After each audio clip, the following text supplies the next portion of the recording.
Lord be with you. And with your spirit. Reading from the Holy Gospel according to Mark. Glory to you, Lord. Jesus departed from there and came to his native place, accompanied by his disciples.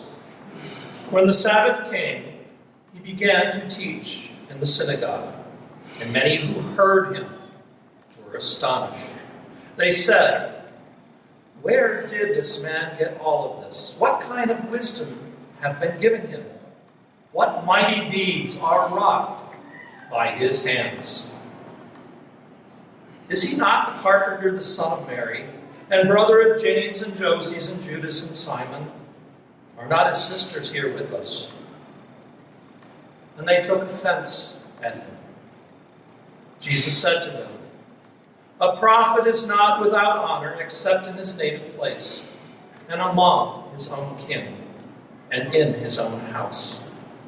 So he was not able to perform any mighty deed there, apart from curing a few sick people and laying his hands on them. He was amazed at their lack of faith. Gospel of the Lord. Praise to you, Lord Jesus Christ.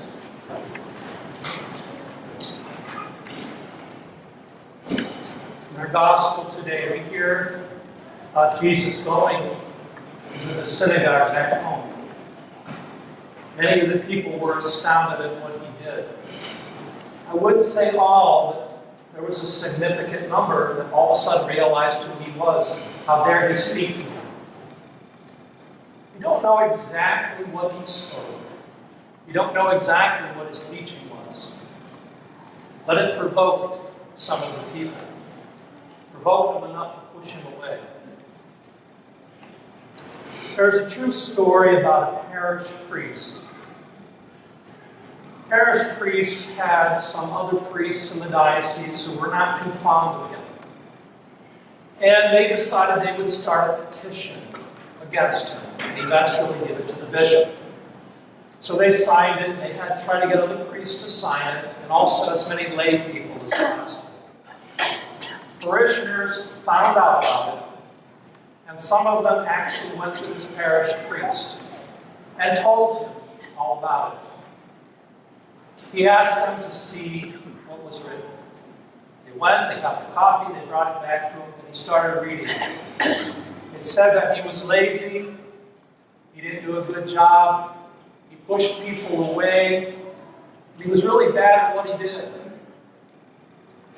He looked at it, he said, "I agree," and he signed it. Okay? He signed it. This is a true story. He returned it back to them. And he went and did his rounds at the local hospital and also visit the homebound. When he got back to the other priests, they realized that he signed it. And they dropped the petition. Some of us know this person as St. John Vianney, the patron saint of parish priests. He was a most holy man of God. He didn't always speak what people wanted to hear, but he spoke the truth. He had people lined up for confession, sometimes for 12, 16 hours, specifically to him, because he was so good at talking with them and helping them through their issues. Today, we have a voice as well, coming from the Vatican, Pope Francis, as well as our bishops, speaking prophetically to us, telling us that we have something to do. Migrants and refugees are the real topic. They say we must deal with that. They don't want us to deal with it politically. They want us to deal with it spiritually, in the heart. We need to recognize that Mary, Jesus, and Joseph were both migrants and refugees. And we need to see them and these other people. Can we see that? Our task is to do something about it. Our task is to go into prayer as a community and work through this problem. God gave us this problem. Like every generation has had their problems. God gave it to us. We can't just push it off and say someone else solved it. If we're truly honest about our faith, we're required to respond in faith to our brothers and sisters who are suffering. They do suffer. Can we feel their suffering? Can we even relate to their suffering? In the Old Testament, in the book of Esther, there was a queen called Queen Esther. She was Jewish, and she was the queen in the province that she was in.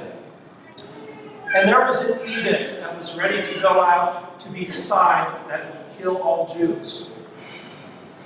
Her uncle Mordecai talked to her. He said, "A great problem, you have been put in this place for such a time as this. You may have to put your life on the line, but you are needed." In this situation, where people are suffering, that is where the church does its best. We're called to love, but we're also called to mercy, to walk alongside those who suffer. We cannot push it off on our politicians. They will not get it right. We are the only ones who understand the love of Christ, and we must get involved as a community. Our bishops are asking us, the Pope is asking us, and we must comply. First step, we must go into prayer. We must prayerfully ask God what to do. And if we really want to get dangerous with our prayer, tell God to use us in any way He wants. You hear that one? To use us in any way He wants, not our decision. Do that prayer, and your life will change. It will be different. For such a time as this, we've been given this opportunity to show the love of Christ to the world, to proclaim the gospel that all people are loved by God. What will we do with this opportunity? Will we turn from it, or will we embrace it?